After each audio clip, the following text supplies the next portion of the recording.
Hello, my Powered Up educators. Welcome back to the Empowered Educator Podcast. In today's episode of Midweek Mastery, I'm going to be talking about the differences between how adults learn as compared to how children learn. We'll explore the unique motivations, the different learning styles between adults and children, and the challenges that each group faces, and how you can take that knowledge and empower yourself to make a bigger impact in your professional development with your adult learners. So let's get started. First, I want to talk about the motivation behind adult learners as compared to children learners. Adults, they have that intrinsic motivation. Adult learners often pursue learning driven by those internal goals like career advancement, or maybe they have some personal goals. Or maybe there are specific life changes that motivate them to learn something. Adult learners typically know exactly why they are learning, whatever it is they're learning, and why they want to achieve it, which in turn means that there needs to be some relevance in their learning. For adults, that learning must be applicable and relevant to their current life or their work situation, and they need to see the practical value in what they're learning. Now, children, on the other hand, it's usually more extrinsic in their motivation for learning. They're often motivated by those external factors like grades or approval from teachers and parents or rewards. We reward our students when they get good grades or when they learn something specific, which again are all extrinsic motivators. But kids are also curious. They want to explore.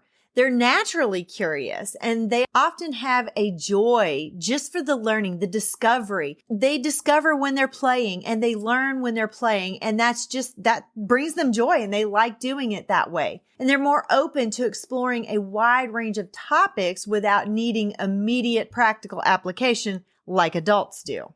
My next point is the experience and the prior knowledge between adults and children. So adults come with these rich backgrounds, a wealth of experiences and prior knowledge to their learning.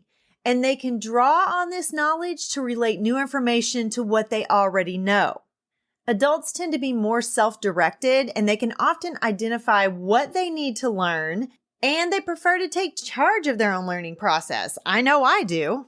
One of the reasons I like to take charge of my own learning process is because I know how I learn best, so I can ensure that I'm learning in a way that is going to be more effective for myself.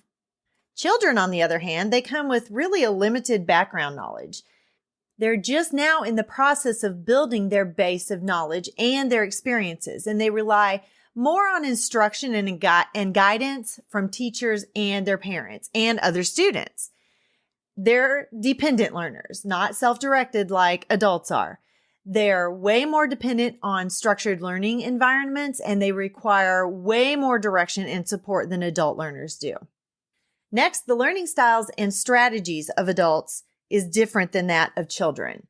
Adults have variances in their learning styles. They've established their preferred learning styles, whether that be visual, auditory, kinesthetic, combination of both, which is me. And they're usually aware of what works best for them. Like I said, I prefer to direct my own learning because I know the best way for me to learn something. And there needs to be practical applications. Adults really prefer learning strategies that allow for immediate application of the skills and knowledge that they just acquired, like problem solving, case studies, hands-on activities. Rarely do adults learn just for the sake of learning. Children, on the other hand, are developing their learning styles.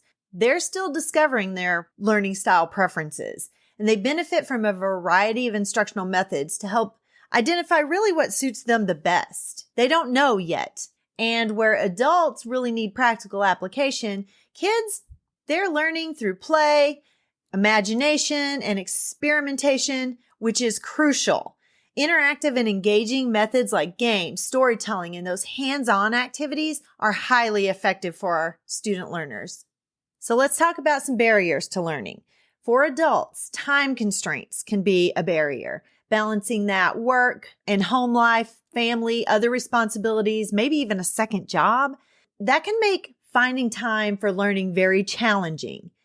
There's also maybe a fear of failure. Adults might have this fear of failure or embarrassment when you're learning in front of other adults. And believe it or not, adults have fixed mindsets sometimes, especially about their own abilities or believing that they maybe can't learn something new, a new skill, or adapt to a new method.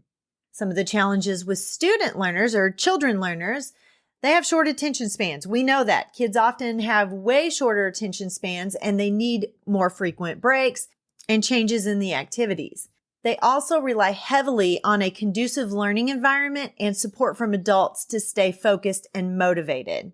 And their cognitive and emotional development stages can significantly impact their learning process and readiness for those different types of learning. And last but not least, flexibility and adaptability. Adults, they may be a little bit less adaptable or flexible to new learning methods. We've already established those habits and those preferences, and sometimes that's hard to change, guys. And sometimes we're resistant to that change, especially if it disrupts our routine or it challenges our pre-existing beliefs. Kids, on the other hand, they're a little more flexible and they're a little more adaptable to and open to new experiences, methods, and new technologies. You know how kids are. They'll learn anything. They don't care. If they fail, they fail, but they'll try it anyway, especially our really young ones. They're willing to try new things and they're willing to take risks in their learning process. All right, there you have it. In a nutshell, adult learners bring a wealth of experience, motivation, and self-direction to the table, but they face challenges like time constraints and fear of failure. On the other hand, children are naturally curious. They're highly adaptable and they thrive in structured environments, but they need more guidance and support. Understanding the differences between adult and children learners is key to tailoring your approach to effective professional learning. Have an amazing rest of the week, and I will see you back here on Friday. Bye-bye.